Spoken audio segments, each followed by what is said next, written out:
दोस्तों इस टाइम मैं अदालतों में मौजूद हूँ। तो ये आप देख रहे होंगे इश्तिहारात, ये ज़रा करीब लाइन इश्तिहारात दिखाएं सब। ये देखें नीलामी के सारे इश्तिहारात लगे हुए हैं, उधर पूरे पड़े हुए हैं, और आगे भी अगर आप अदालतों में जाते हैं तो ये आपको इश्तिहारात नजर आएंगे। अब ये किन चीज़ों के इश्तिहारात हैं? ये जायदाद की नीलामी के इश्तिहारात हैं, और सारी वो जायदादें जो कि काबिल तकसीम है, जो कि तकसीम होनी है।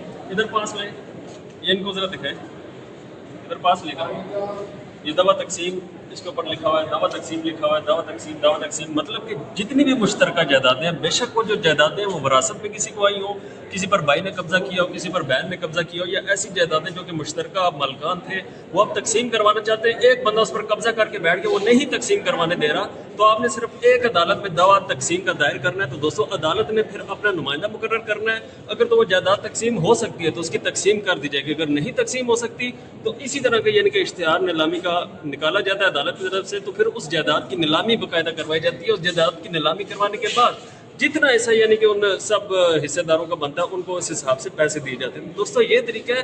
जो लोग भी कहते हैं जी हमारी जायदाद फंसी हुई है, हमारे यानी कि किसी ने कब्जा किया हुआ है, हमारे भाई ने किया हुआ है, या मुश्तरका यानी कि मालकान थे उसमें से किसी एक मालिक ने कब्जा किया, हमारी तकसीम नहीं हो रही तो वो हमें ऐसा नहीं दे रहा, तो सिंपल सा एक तरीका है। आप लोग कहते हैं जी सालों लगेगा, सालों नहीं लगते भाई, कुछ महीनों का काम है। आपने सिर्फ एक तकसीम का दावा करना है तो इंशाल्लाह आपका जितना भी हिस्सा है वो आपको मिल जाएगा। दोस्तों शुक्रिया।